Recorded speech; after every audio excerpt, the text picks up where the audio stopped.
make their lives a little bit more manageable, and to do the right thing for those people who expect us to use common sense and to make sure that we're helping people all across this state.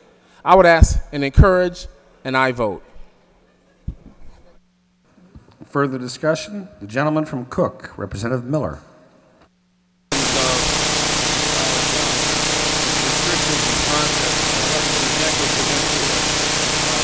Deliberate process in terms of restriction. Could you elaborate on the fact that some of those restrictions are done in purpose to regulate the restriction process school using the Department of Special Regulation? Actually, this is regulated by the Department of Public Health. So the Department of Public Health would accept the applications for license, the doctor's recommendation along with the patient history, along with the specific debilitating disease or malady that's trying to be addressed. The department would then be under the responsibility of determining whether the person under the law, as we pass it, and the rules of the department themselves will pass it, is entitled to license.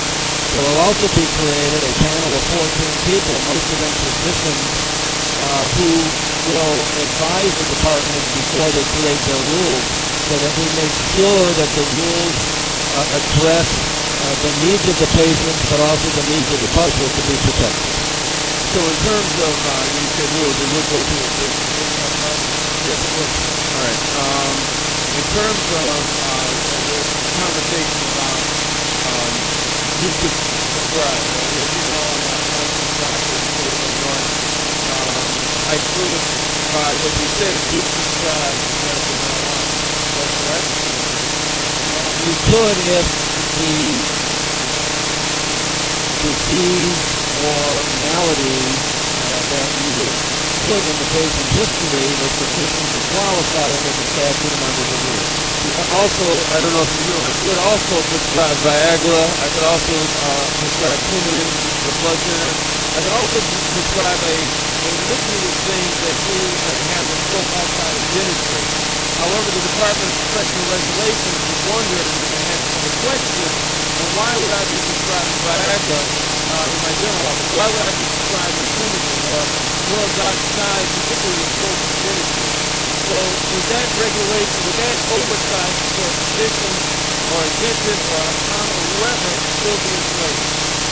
Yes, simply because you as a physician have recommended to the patients that they use marijuana for medical purposes, and simply because the Department of Public Health Act does not make a doctor immune from violating other statutes or other rules that the Department of Professional Regulation may have. And so if you overprescribe, if you abuse your authority, your license will be affected. So in terms of the process in which that will happen, is go towards the normal process of finding out possibly an overprescribing, or the department looks at the fact that there's some scope outside of dentistry and go through that regulatory process with the Department of Professional Regulation? Well, we have two processes here, one by the Department of Public Health, one by the Department of Professional Regulation, relative to your medical license. Okay. Earlier, there was talk about you said that this bill, compared to the other states, is most restrictive. There was some discussion that it wasn't, and I wanted to sort of focus on that a little bit, because how do you feel that this bill is more restrictive than the other states compared to the others? I question I appreciate. Let's take the worst case scenario, the state of California. The state of California has a very broad bill, and so there are cannabis dispensaries on corner after corner after corner, like Starbucks and 7-Eleven. They're all over the place.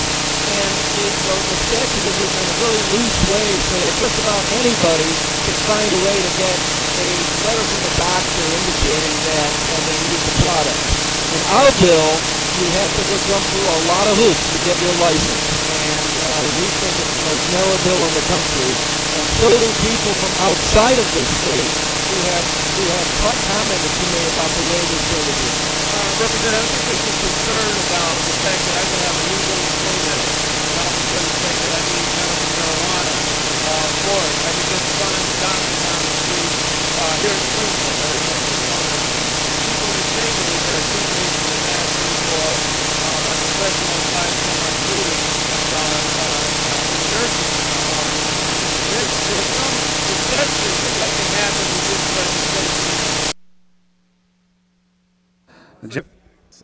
Time, you'll be granted an additional minute.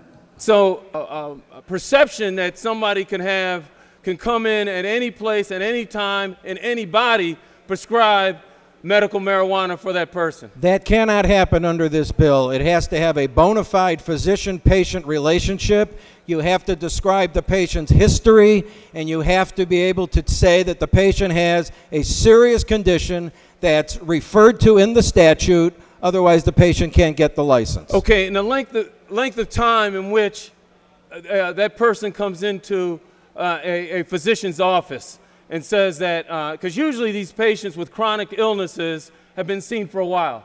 A patient came into my office the other day, had seen a few years ago.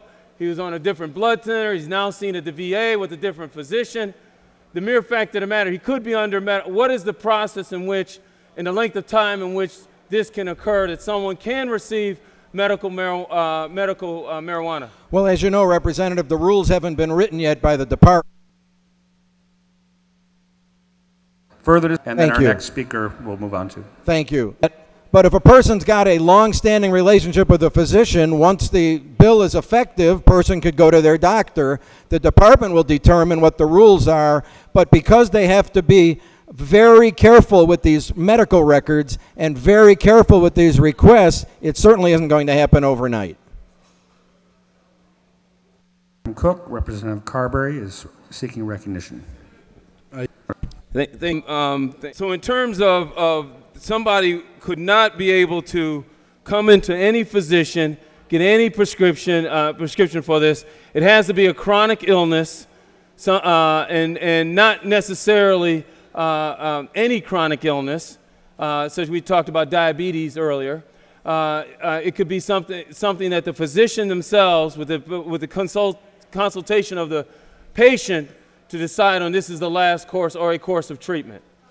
This is the decision between a doctor and a patient, but since the doctor must certify a medical condition outlined by the statute, since they have to have a bona fide doctor-patient relationship, the possibility for abuse is very, very slim. Okay, thank you, Representative. To the bill, I support this legislation, and I think the discussion needs to focus on some of the processes.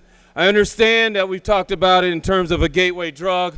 The mere fact that there are many youth without this legislation is using marijuana without medical purposes. I do believe in the advances of medicine. And whether we think this is part of it or not, I believe it is a step in the right direction, because I have seen patients with debilitating diseases that this is the choice of last option. It is not the first choice, as Representative Lang had talked about.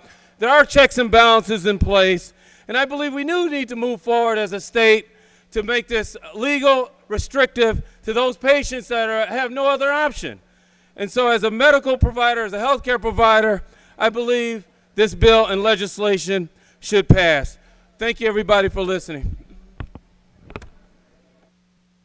The gentleman from Jasper, Representative Rice. Sponsor you. Some questioning from another representative about the application. It's my understanding in reading the bill that if someone has this serious bona fide condition and the doctor writes a recommendation for this, they apply for this license, that if after 20 days they do not have the license, the application becomes a license. Hold 1 second, sir.